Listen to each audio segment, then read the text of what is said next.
Unlocking marital bliss. Hello, my name is Cyrus Rod as usual, and you are watching the Unlocking Marital Bliss. We believe at this particular show, we believe that marriage is easy and ignorance is hard.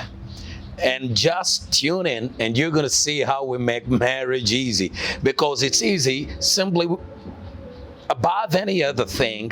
We provide the knowledge that makes it easy, because anything is going to be hard, especially when you don't know nothing about it. But tonight I have a very special guest, and we're going to be talking about religion and marriage, or your faith and marriage. Is it possible to have a different faith and be married to a person from a different faith? How can you mix faith and marriage? Is it even that important to build up your marriage considering the faith? How do we go about this? I have a beautiful guest in studio who is able to tell us more about that. And I assure you, we're going to break it down and get to the bottom of it. I know many of you are watching and you're thinking, no, you already have your own answers, okay? But tonight, it's going to be Unlocking Marital Bliss, bringing forth their own version so we can see how marriage becomes easier and easier and easier, and ignorance remains the hard part. I'll see you in a little bit.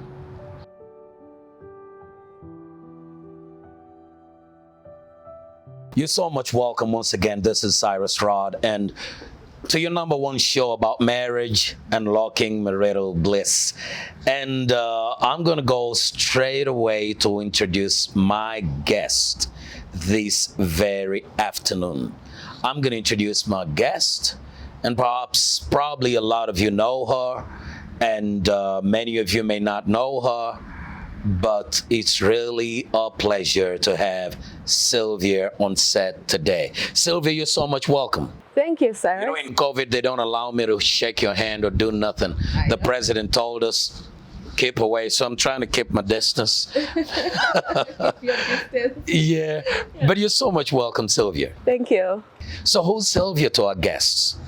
All right, so what should I say? Sylvia is a wife to begin with, Okay. a mother, a businesswoman, Wow. and a former beauty queen.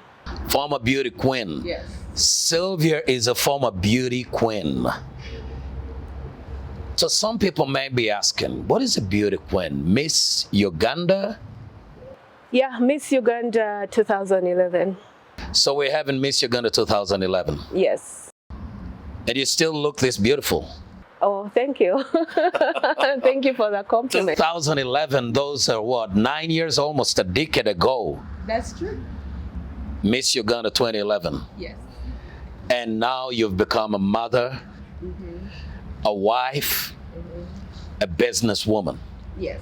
You do business. I do business. Man, who allows you to do business? Because a lot of men don't allow their women. I mean, I'm married to a beauty queen and then I let her go out there, do business. What does your husband think? Actually, he's very supportive and we work together. Oh, man. You work together with your husband. We do work together. Yeah.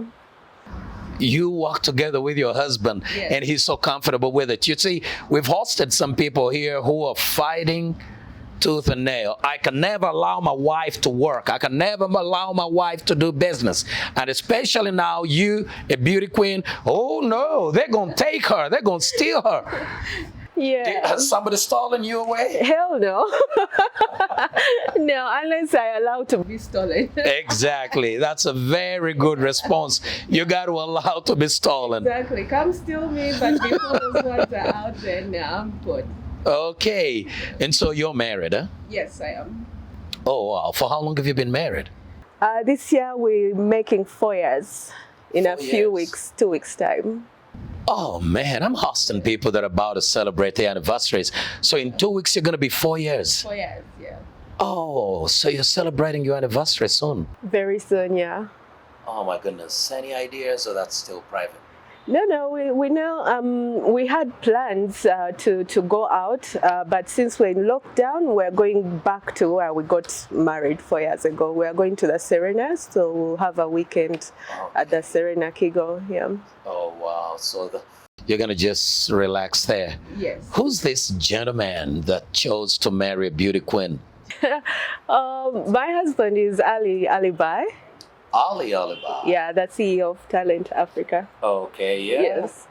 Yeah, I guess a lot of people know who Ali is. And Ali, we have your beauty queen over here, and she's in safe hands, so no problem at all. Now, Ali married you 4 years ago. That's 2 weeks away from now.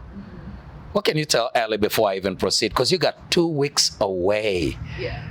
I want you to look in that camera and say something to Ali before I even proceed. Well, babe, that's what we call each other for 4 years. I love you so, so much. It's like it's not even been 4 years, and I'm looking forward to our awesome, awesome celebration in 2 weeks' time.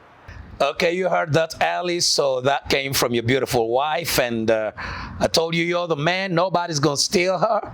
It is all wonderful, all moving on so well. So Ali has got the message, and I wish he was on set. He probably would have had his own words towards you. Yeah. Okay, but anyway, it's all good. So now, you married Ali. It's coming to 4 years ago. 4 years ago. And you were a beauty queen. Most of the beauty queens don't even believe in marriage. How did you get yourself into this?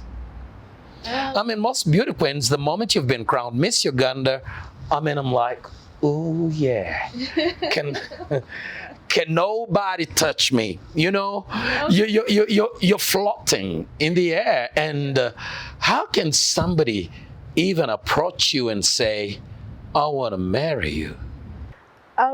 Those are some guts, huh? Yeah, those are guts. I guess to choose a partner, be it male, female, you need to have some guts. That's true. Bottom line, That's true. And then how did he come towards you? I mean, and you said yes, because most of the beauty girls come in and they think, okay, I'm going to lose my shape, I'm going to do this, and then I'm going to gain weight, and then you've kept everything in shape. And how did you overcome all those fears? Because there's some beauty queens out there who think, no, I can't get married. I'm going to stay like this. And then their lives are literally destroyed in that manner. They move from one place to another, but you're a settled woman. And I respect you for that. How did you overcome such fears to accept Ali?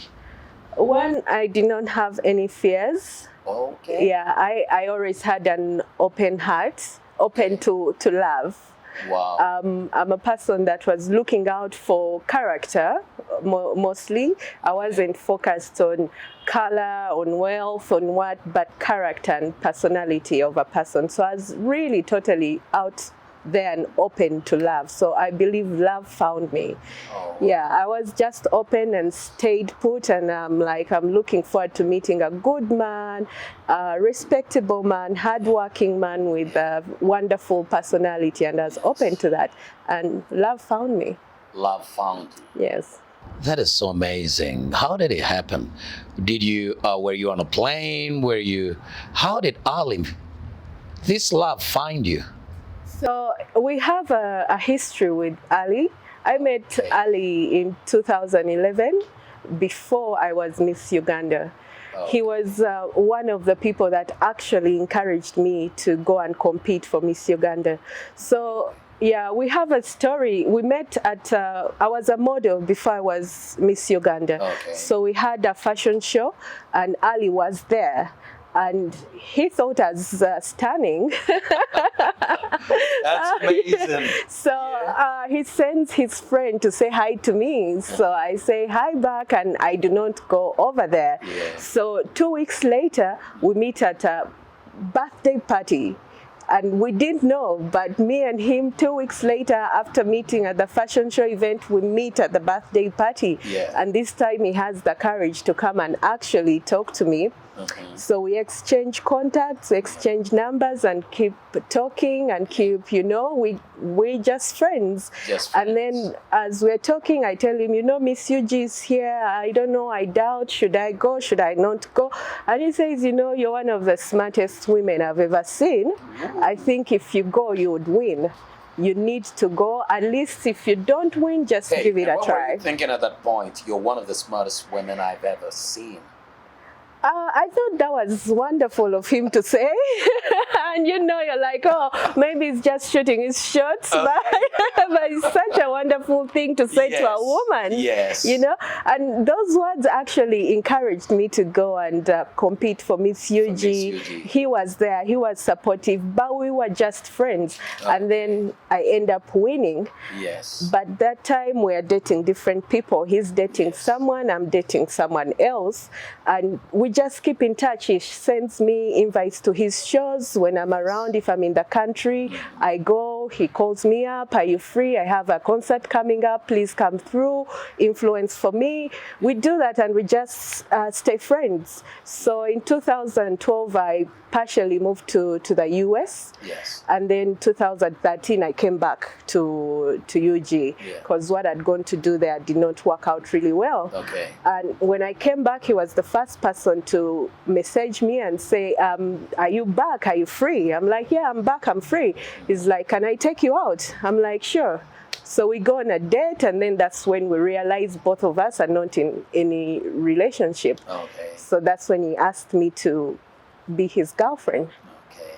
So in 2013, it was yes, because finally we're both free, literally at the same time. At the same time. I've just come back to UG. He's free. I'm free. I'm like, yeah, I like him as a person. Yeah. I liked him as a friend. I liked him. I say, why not? Yes, please, we can date.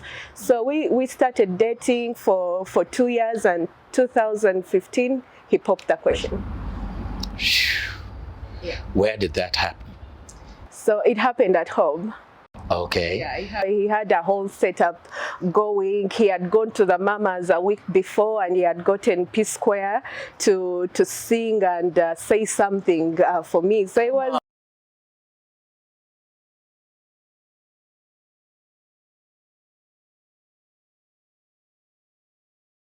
Yeah, but he'd been asking a lot about things. One, he wanted to propose during a concert, and but he wanted to see where my mind was. So he brought up a topic. What do you think of public proposals? People who do it, just casually like that. And no, I did not want a public proposal. I say, oh my God, too much pressure. Why? How do people handle that pressure? And everyone is looking at you.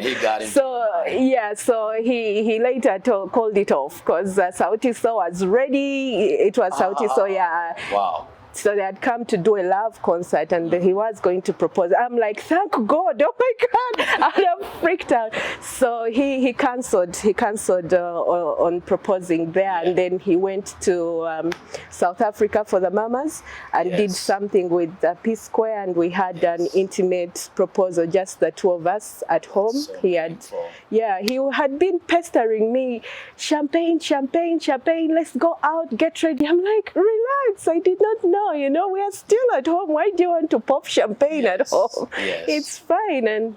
But he had prepared this whole setup at home, just the two of us. Wow. My perfect proposal. Just not in public and all the pressure, Thank God, he bothered to research a little bit. I would have, I don't know, hid myself somewhere. That would be so embarrassing. Yeah, I would not know what to do. Oh my God, thank God he asked. Thank God he did. But listen, now you've been married, coming to 4 years. And then didn't you ever think about, because we're talking about the faith part of it. You were married. What's your faith? I'm born again Christian. You're born again? Yeah. Okay, and were you born again before even all this happened? Yes, my father is a pastor, so Come on, Sylvia. I'm a pastor's kid. You're a PK? Yes, a PK. So we grew up in a very Christian religious home. Who's your pastor? I mean, who's your pastor and your father, actually? Your dad is called Paul Wilson Sekwanda. Yes. Okay. He's the pastor for Victory Celebration Church. Where's that at? Segokom. Oh, okay. Okay. And so you literally are in, and then you're this side, and Ali. So Ali is a Muslim, Okay. and he also comes from a strong Muslim background. His father is a high-ranking member in the Aga Khan Foundation, in the Ismaili faith. Yes. So yeah, Ali is also a strong Muslim. Wow. And so how did you come to put this together? Because now you see here you're a PK, pastor's kid, preacher's kid, and then you're running with Ali. How did your father take this? Oh, so yeah, my dad, that was a very important element for him. But my dad is also, what should I say, a very open-minded person. He's not judgmental. Okay. Whatsoever. He was very open. When I came to talk to him, I didn't find any guards up with him, or he was really open. He let me speak without interrupting me. He was willing to listen to what I had to say and explain, and he let me talk. Yes. So that was very, very important. And when he had my side of the story, my view, he asked to meet Ali. Yeah. So he met Ali. How did that go? It went well because after Ali proposed, this is when everything started happening. I wasn't going to take a boyfriend to my dad. I've never done that, actually. Never introduced a boyfriend at home. So after Ali proposed is when this process now started. We had a whole year of preparing ourselves and how our lives are going to look like coming together. The families meeting before the ceremonies, me and Ali having a deep talk of how our blended family of religion is going to look like. Exactly. Now, here you are, Sylvia, and then Ali. And then how are you going to blend this family? Ali is a very wonderful guy. He's been there. And how do you blend this family? How are you going to raise this baby? How many children do you have? One. One? Yeah, one boy. And before I even go deep in asking how you're going to raise, I want to find out. You have one child. Yeah. Okay, been married. Don't you think that child is, has the child started crawling and standing? He's 4.5 years old. 4.5 years old. Yes. Okay. You see, here in Uganda, when a child begins moving around, walking and all that, we begin asking questions. And you know the kind of question that I'm going to bring up. So, so he's 4.5 years old. So when are we expecting Ali number 2? Very soon. We're working on it. You're working on it? Yes. So we're going to expect Ali coming in. Okay. Yeah, Ali, we're told you're working on it. We wish you all the best as you're working on this. And I know it's going to work out so good and we can have a second child. Yeah. Coming in. Coming up next. Congratulations. We wish you all the best. Okay, so how are you going to raise them? How are you going to blend them? Here you are, born again, and then you have Ali. Wonderful guy. Yeah. Everything good. Yeah. And then he's saying, I go this side, and here you are going this side. Mm-hmm. How are you going to raise these babies? Which side are you going to take? Okay, so one thing I like to tell to people, when you get engaged, that is when you begin to have use that time to talk and visualize your next life and how it's going to look like. Most people get excited about the wedding and the dresses and they forget to have the talk. But we were blessed that during the 1 year of our engagement, we had time to talk, the families had time to talk and entirely express ourselves and genuinely where we stand. Mm-hmm. So me and Ali first agreed that we truly, deeply love each other. Yeah. And in both religions, love covers everything, number one. Number two, religion is very important to someone's personality, to someone's life. So we had to address that. Ali said, I'm not willing to change my religion.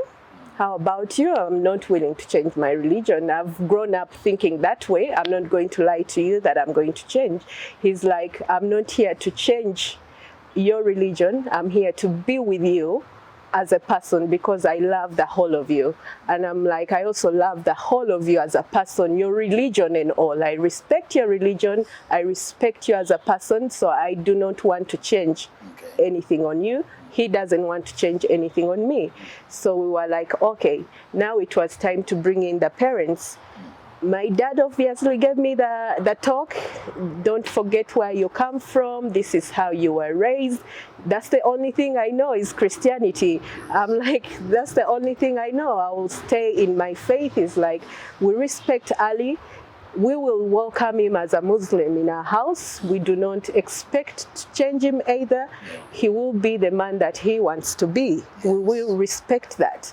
So my family agreed to respect that Ali is a Muslim and he will not change for me. Yes. So that was done and we moved on to Ali's family. The same words were agreed upon. We respect you as a Christian family. We do not expect you to change if that's your faith. Ali loved you that way.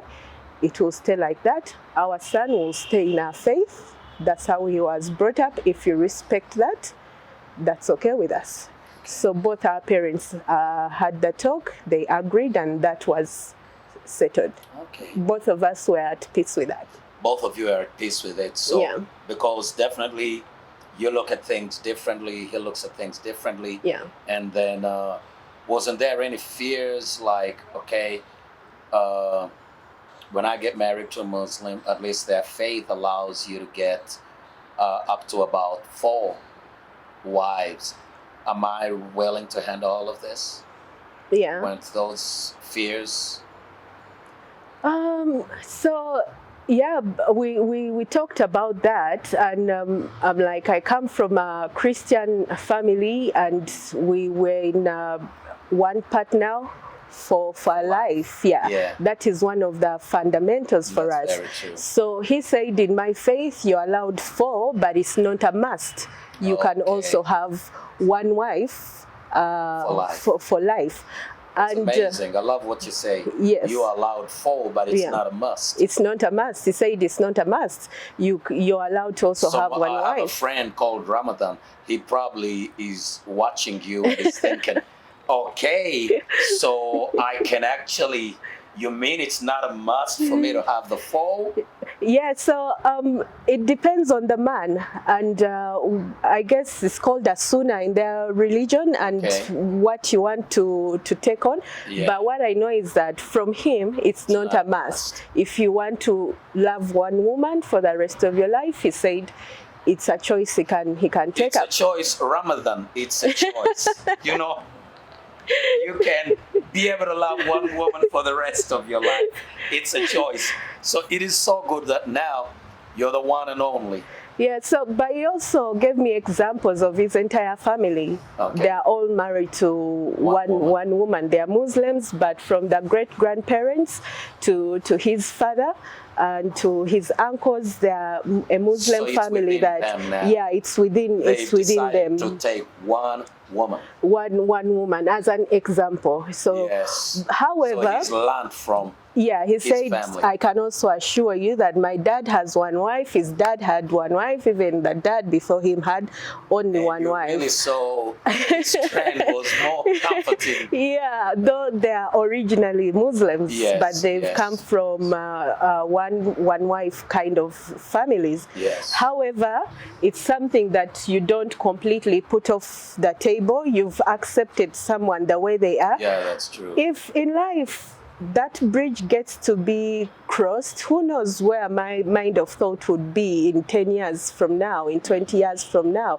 I will deal with it as it comes. But for now, he gave me my word, but I also accepted him with his religion and who he truly is.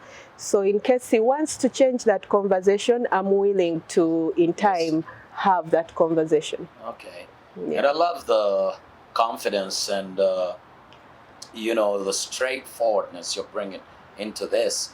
That, if anything, the conversation is going to change.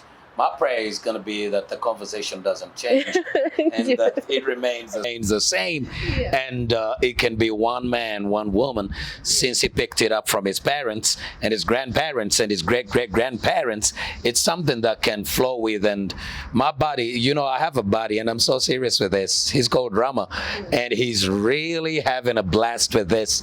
And he's getting to know that it actually works out so good.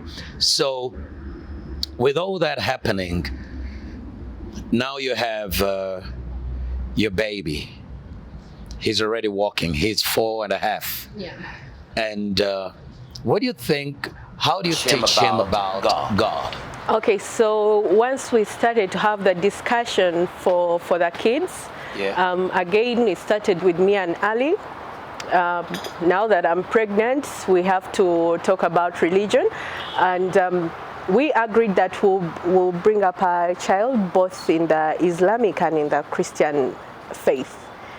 Okay, you're going to bring up the child both in the Islamic and in the Christian faith. Yes. Now, we're going to take a pause there, and when we come back, I'll let you build up from that.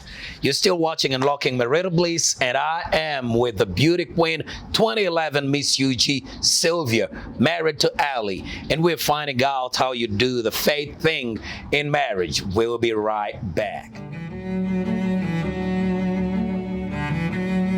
Unlocking Marital Bliss. It's really a pleasure that you are still tuned in, and I'm so glad that you're still watching Unlocking Marital Bliss. Before we took a break, I'm still with the beauty queen, Sylvia. And she's a married woman, by the way, because most beauty queens hardly get married. And we're going to dive into it a little bit. She will tell us. And but before we took a break, we were talking about raising the children.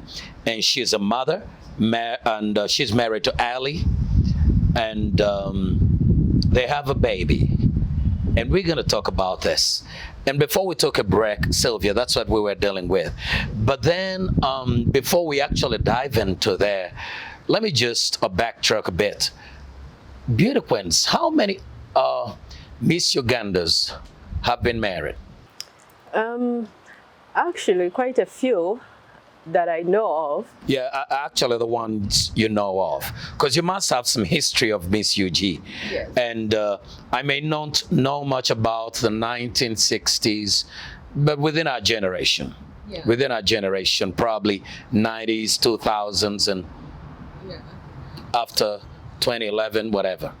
Okay, so I think in the last 10 years, only me is married. In the last 10 years, that's only you. One is married, yeah. And then between 2000 and 2010, there's Hazme is married, Dora Mwima is married, Nasanga is married, and Kimbogwe. Oh, so amazing. So I know the four. The four are married. Yeah. And you. And me, yeah. You are married. This is so amazing. So they literally are building up homes. You see a lot of people see you beauty queens and they think the best thing they can do is hang up there.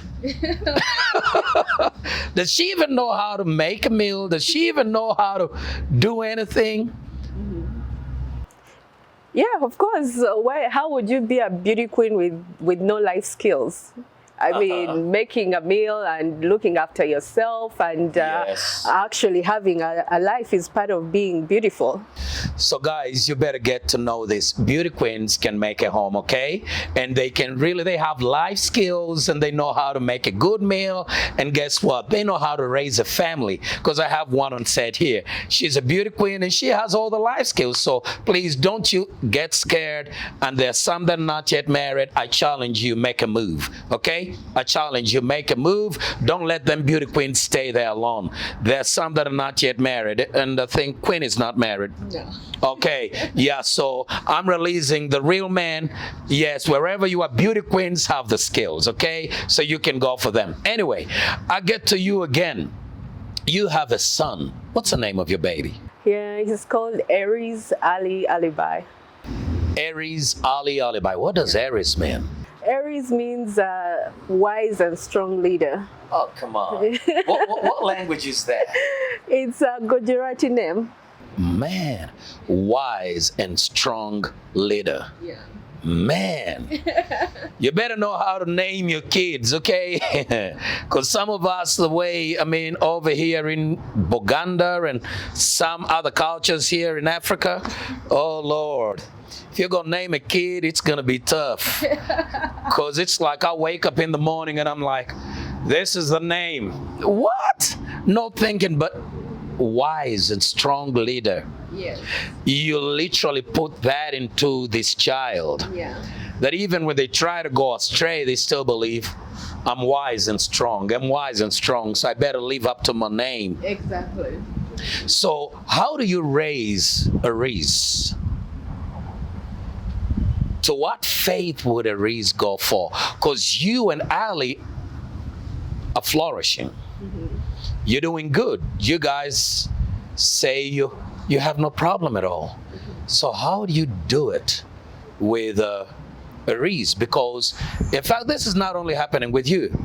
All throughout those watching us, there are people that actually have the mother, and usually, I don't know how this works out. The mother is Christian and the father is Muslim. I don't know how this works out, but it's so common.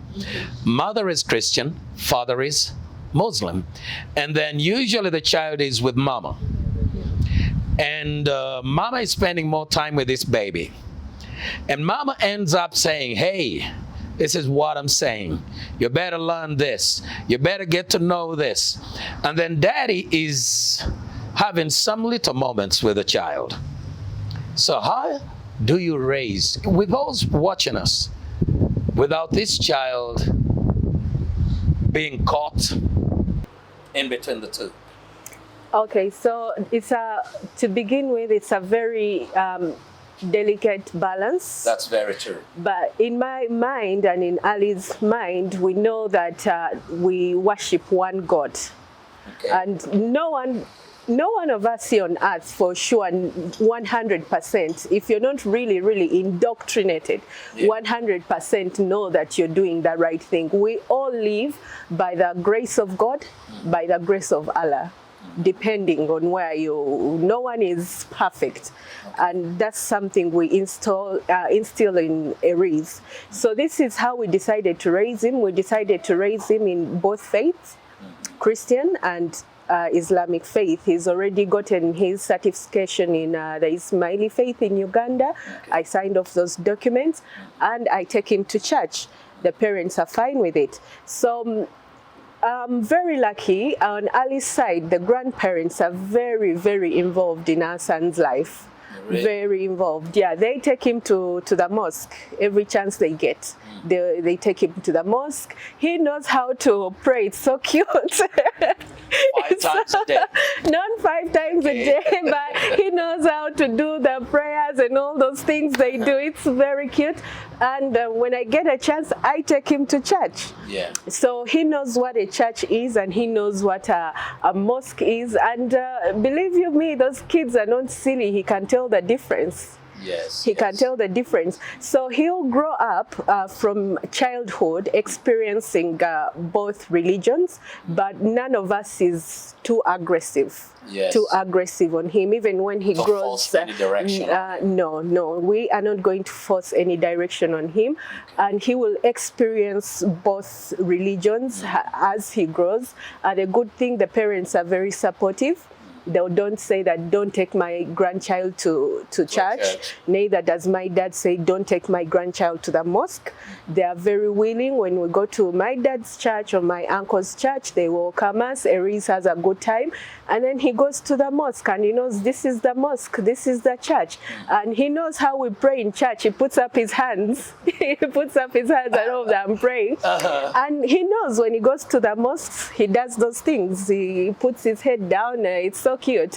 He knows the difference. Yes. So we'll keep bringing him like that. And when he's 18 and an adult, he'll choose for himself. Make his own decision. Yeah, and then if it's Christianity, I'll continue guiding him.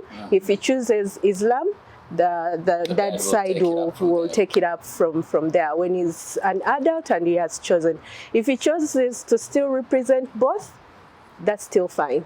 Okay, that's all about him. That's all about That's him. his decision. Yeah. The good part is that you can be able to raise him, but then you don't want to enforce anything on him.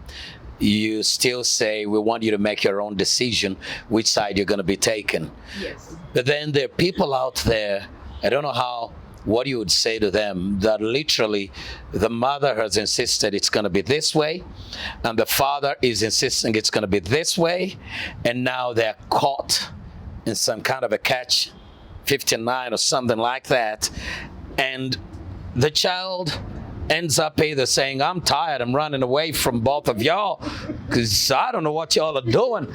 I got to do my own stuff. What do you say to such parents? How can they handle that? Well, Cyrus, that's the problem of one broken families. Yes. That will be a huge family, a huge problem if a child is in a broken family. Yes. So number one, let's try to keep families together. Yes. Then number two, the problem is people, once they fall in love, they never have this religion and culture talk. They never have those kinds of talk. For example, we also define culture. I come from a very cultured African background. Ali comes from a very cultured Asian background. He's not a white man, they are culturalists. He's Asian, very strong cultured background. That was another hassle and difference between us. So you have to have that talk too, how you're going to bring up a blended family, different strong cultures and different religions. So people never get to talk about those things before they commit to each other. They say, I love you, then the family comes in and people are confused on what to do. In most cases, you'll find that you're not compatible. Do not bring a child in this organization. Yes. We need to be adults. People need to grow up when it comes to family and relationships.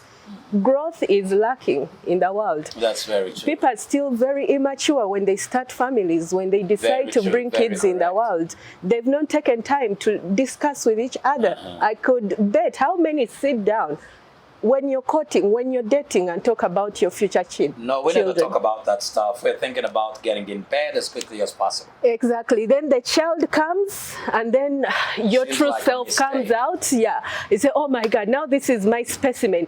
They need to be Christian. They need to be how I raise. And then the father, oh, my specimen is here. It needs to be this. It needs to be this. You never agreed on anything, and then there's a lot of confusion. There's a lot of confusion. So actually it's very important, like you say, that the two of you are able to agree during the courting period. Yes. But within the courting period, people don't talk about that stuff. Within the courting period, people thinking about getting in bed and how quick can that happen.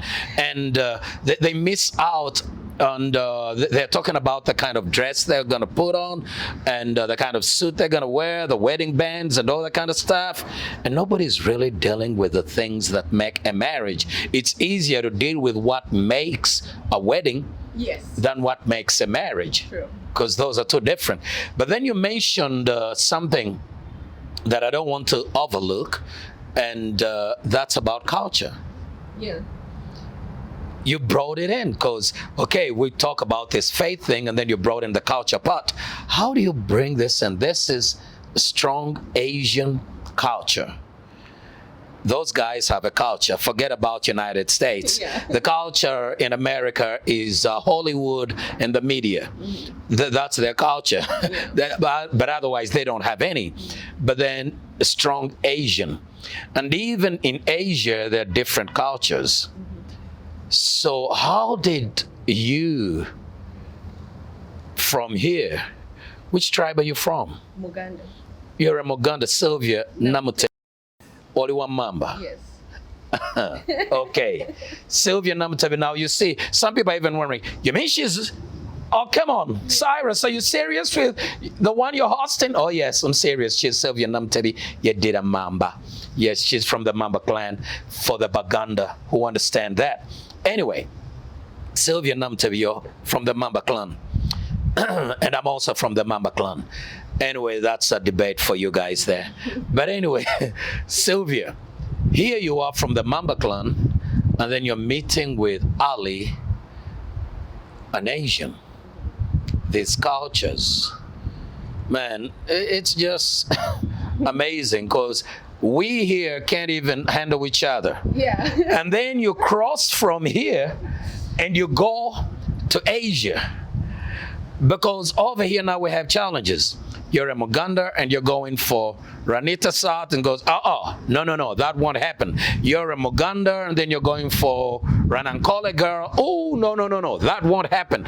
And then you forget everything here and you go for Asia and their culture.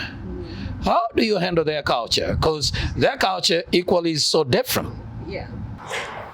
So those are the other issues you have to talk about, your differences when you get that engagement ring. What do you think is the most trying moment when it came to your culture and his culture, if there's any?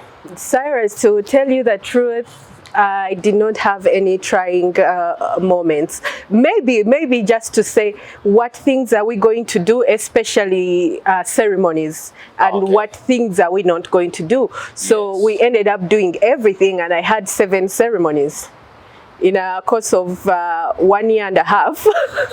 That's according to his culture?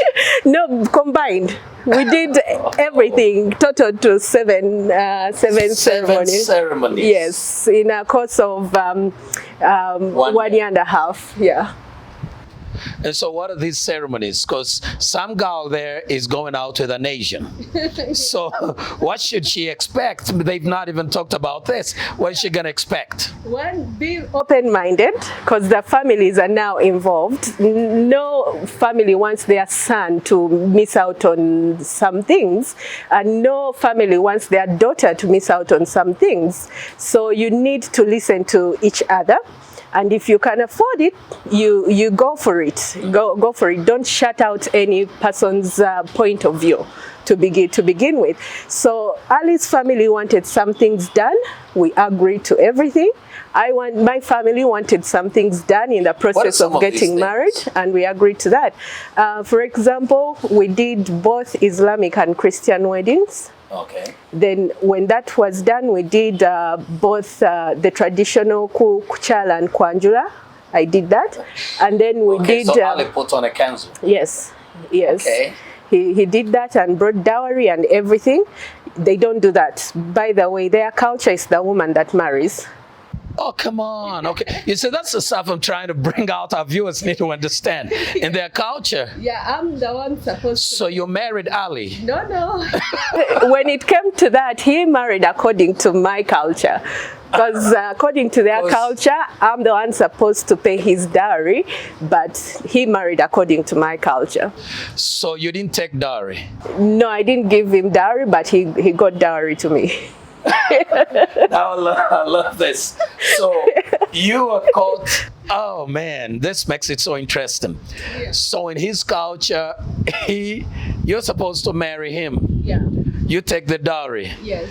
But that was. So we agreed on that we do it according to my culture, and his family was fine with it, as long as we did the other ceremonies. Islamic ceremony. The Islamic ceremony, we had the Mendi, we had the other Asian ceremonies, so many other ceremonies. So, but when it came to how to get married, we decided we do the cultural Baganda marriage. Okay. We do the Christian marriage, and then we do the Asian Mendi and the other ceremony, and the Islamic wedding too. Yes. Yeah. Wow. So then it comes to the Baganda, and then you have the Asian, and then you missed the part of marrying him, and because it would be so, I'm trying to get it into my mind. Okay, so you carry, what would it have been? How is dowry measured in the Asian culture? Now you're going to marry Ali. We just imagine. Okay, so you're going to marry Ali, and then his parents say, okay, Sylvia, we need a Range Rover, and we need 10 heads of cattle. And so, Sylvia, you got to pay that to take Ali. I mean, how does it happen? What would it have been? I'm just imagining. What would it have been like? That came up shortly, and we both quickly agreed that yeah, he will marry me. We will do it the Buganda way. It wasn't that much of an argument. The family was super fine with it. But they did not even. That's just the, I don't know even how to call it, but it's just different because a few families are that easy, yeah, and that flexible. Because most families I've come across are like, no, Sylvia, we need the Range Rover, we need 10 heads of cattle, we need this, come and marry our son. Yeah. You know? No, they did not even mind it or even it being an issue at all. And, but how does it happen in their culture? Our viewers would like to know, because somebody's thinking, okay, how does a girl marry a man? Because remember, here in the African culture, the man does the dowry and everything. So now, how does the girl do it in their culture? You've ever experienced any of that? Yes, I've been to quite a few weddings, family weddings. So yeah, in their culture, the woman takes care of everything. You pay for the wedding and everything. So you don't only pay the dowry. Yes, you pay for the wedding and everything. Yes, the man contributes just a little. Yeah, the woman in other words, in that culture, here in the African culture, when you have more girls, then you're looking at more sugar. Yes. Okay? So now, in their culture, if you have more girls, yeah, you're in trouble. Boys are very important. Boys are very, very important. And I was marrying like the only boy. Oh my God. Yeah, so very. You are going for the only boy in the family. Yes, but he's got such a wonderful family. Absolutely, I can imagine. Amazing. Love the way you talk about it, because it's so clear you've not met the challenges of culture. For them to even give way and say, we yield. We go for your culture. Yeah, and they supported Ali 100% to come to my house, ask for my hand in marriage, and for their only son. They would have said, no. You know what? Leave that African girl alone. Just come our way. Yeah, the only son. We want to thank them for being that flexible. Very wonderful people, and it's good to sit down with your other now new family and also get along with them. Do not ignore your new family. When you get engaged, take at least a year to sort your next life. That's what I did. I don't have experience on that. I'm talking on my own experience. Yes. We took that year of planning all these things to sort out, to visualize how our family is going to look like, and to also make connections and relationships with our different families. Ali knowing my family, my father, my uncles, my sisters, brothers, me doing the same. Between we had so many trips to Canada. The family came, lived with us. I mean, it was amazing. I have a good relationship with all of them. Congratulations, because that don't happen so easily. Yeah. Happens so easily. But if you're going to make something that's lasting, a foundation to a good marriage, people need to take this serious. Yes. So this preparation moment is so important. It's very important. Simple counseling of 1 month, 2 months before you marry really doesn't do much. As you're planning the wedding, going for shopping, I bought my dress in Canada. Ali's mom bought my dress for me. We went for wedding shopping with her. Talk about these things. She told me what she feels in her heart, where she wants her son to be. We had a heart talk with my mother-in-law as we shopped for my wedding dress. During that time, she took me to lunches, to dinners. We talked. I got to know her background, how she feels about her son. She got to know me, my family, and all that. That's an amazing experience, because I'll be honest with you, right here in Africa, things don't happen that easy. How do they happen? Tell me about that. How do they happen? Things don't happen that easy. Mother-in-law moving around with daughter-in-law. You're serious? I'm telling you, in most cases we have it. Even the other time we had the show, and mother-in-laws really believe you're taking my baby from me, okay? And I gotta warn you, that's my baby boy, okay? You don't ever mess with her, and you mess with him. If you do it, I'm coming after you. Now, that's so big here in Africa. That's so big, but she's been so kind to let you be, so you can build the home. And then even different cultures, and then different faith, and you've hustled a lot, but then juggled everything. But you know, Cyrus, that was always my goal. It doesn't matter which man I'd married, even if it had been Ugandan, I was going to talk to your family. I was going to get to know them. It did not matter. When you're growing up, you picture what kind of family you want. Yes, and then there's some families, you're so kind, you want to talk to my family, you're so kind, you want to be there, but I don't care. You know, and that's the stuff we face. I mean, some women face. The mother-in-law is like, I don't care a thing. I know you're trying to buy your way into my life, but let me tell you, Sylvia, it won't happen. You know, some women are facing that level of cruelty.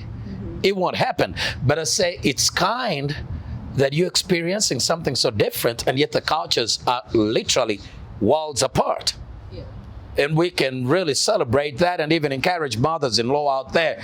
Really, whatever it takes, you raise that boy for another woman.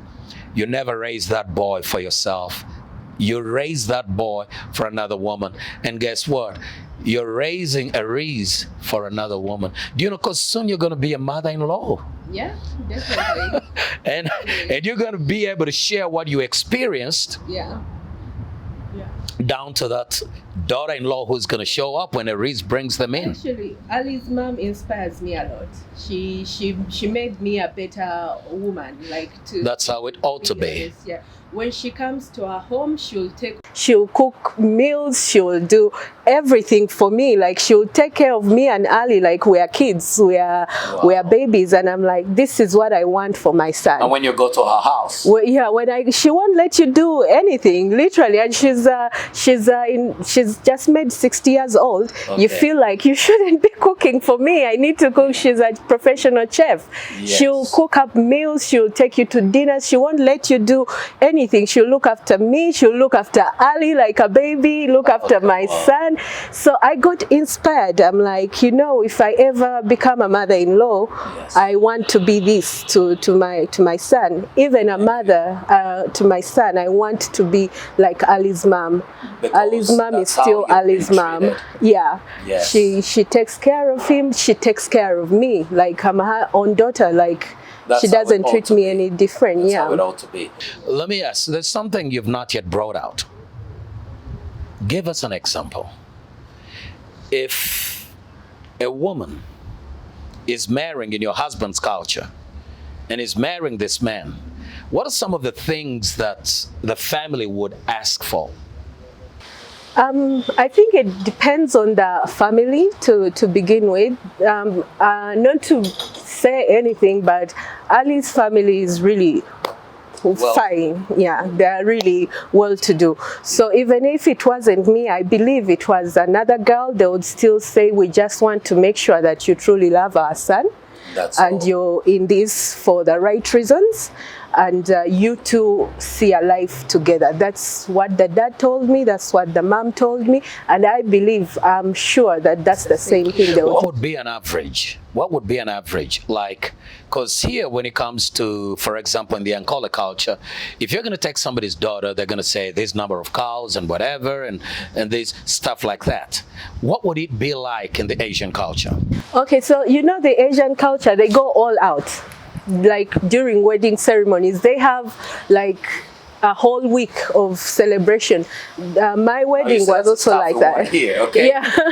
A whole week of celebration. Yeah, a whole week of celebration. And you're feeding all those people? Yes, my wedding was also like that. That whole week from Sunday to the Sunday we got married. Where did you have your wedding at? Serena, Lake Victoria. Okay. Yeah, but we had events from Sunday until the Sunday we got married. Different places. So we had family flying in from Canada. Ali was born and raised in Canada. Okay. So all his family and friends flew in. We had a culture day to experience Ugandan culture at Ndere Center. We booked out the whole place. Then we had the Indian ceremonies, and then we had dinner for the parents, different sides of the parents to come together. Eat together, know each other from different families. We had only the young girls getting together, knowing each other, the sisters from different families. Then we had the Henna day. What's a Henna day? Where they paint the brides, the hennas and the legs. Yeah, so the family of the boy paints you and they give you jewelry, dress you in jewelry from head to toe. They pamper you as a new bride. And then we had a lunch and then the wedding. My God. All these ongoing. Yeah, it's how many days? Like 7 days. 7 days of celebrating. Now here in Uganda, you're gonna do a 7-day celebration. I'm telling you, they're gonna arrest you because that's gonna be too much. You won't be able to marry. 7-day celebration. Yes, we had 7 days to really celebrate. It was really nice. It was really nice. It was really nice, yeah. And then they put you aside, and then they experience the African culture. Yes. And then when it comes to you, yeah. And let me ask, because I asked the culture on that side, how did your Senga handle it? So I come from a small family. My family is really small, and we also have some mixed blood. Some British blood in there somehow. So the family is small. We have mixed blood. I mean, it was a pure blending of two families. Everyone was happy. Yeah, my aunties are super cool. This British staff had already prepared them so they could handle it. My dad's side, they are half caste, so they're half Baganda, half British. Then my mom's side, they're Bagandas. So yeah, they gave me that talk, but they were pretty chilled. They were happy with everything, as long as I'm happy and as long as me and Ali have agreed. Yes. So we did not have any major issues on that. Okay. You know, it's just so wonderful. But before we wrap this up, you see, when you look at the Christian faith, they're going to say, if somebody is not a believer, don't get married. And it's literally a taboo to marry them. And then in the Islamic faith, they're going to tell you the same thing. Unless somebody converts, we're not taking it in. So do you face any form of stigma? You go to some functions and you say, well, my husband is Muslim. And they're like, and then you go to other functions and Ali's like, I got Sylvia here. And they're like, do you face any kind of stuff like that? Okay, so where do I begin? Okay, because they say, oh, no, we don't take you in. His parents were so liberal, they let you in. Yeah. But then when you step out in the community, how do some people view it? Okay, so I'll bring it out like this. You have to understand that Islam religion, there's two main types of Muslims. There's the Ismailis and there's the Sunni. They're kind of different. Ali is Ismaili, they're a bit liberal. While the Sunni are very, very staunch, are very rigid. They won't tolerate anything. They won't tolerate anything. So Ali is from the Ismaili community. They are more welcoming, they are more progressive, really follow their religion, but they are not as rigid, I'm sorry to say, but this is from my perspective, as the Sunni. And they know that. When you go to the Sunnis, they'll call it haram, that marriage is haram. It's not acceptable. What does haram mean? It's not acceptable. Not acceptable. It's not holy. It's a sin. Yeah. Okay. It's not acceptable. When you go to the Ismailis, they will recognize it. Because they've become a bit more progressive. I got married in a mosque, not inside the main mosque, but where people of different faiths can get married to. They have that exception. So in other words, in the Ismaili community, you're not the only person there getting married to a Muslim in their community. No. So they prepare some place where the marriage can go on. Yeah, can go on. I heard there are some of the religious leaders come to bless the Christian marriage when we got married. So some of the leaders in their mosque came to bless us when we officially got married in the church. So they're a bit more progressive. But once I go to the Sunni guys, they won't accept it. So it depends on, you see how Christianity has variation, so does Islam. It has variation. And if you're Muslim, they know this. They know the difference between the Ismailis and the Sunnis. Yeah. Some of them don't even consider Ismailis true Muslims. Yeah. Just like Christians, we also have our own segments. So it depends on which Muslim you meet.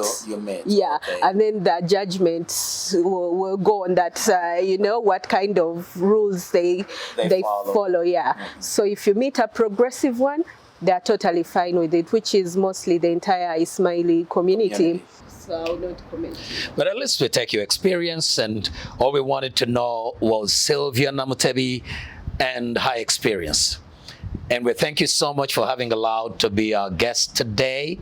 And I believe so much has gone out there, and people get to know that Sylvia is still alive and kicking, and she's married, and she was a beauty queen, and today she's raising a child, and she's doing business so well with her husband, Ali, Talent Africa, correct? Yes, that's correct. Talent Africa, and you're moving on. Before I sign out, so are we expecting Miss Uganda anytime soon? Yeah, I think. Because you guys are in charge of Miss Uganda. Yeah, for 2 years now. We've been in charge since 2018. This year, the lockdown obviously put us off. But with God and praying that next year things are better, we'll be back with a bang. Okay.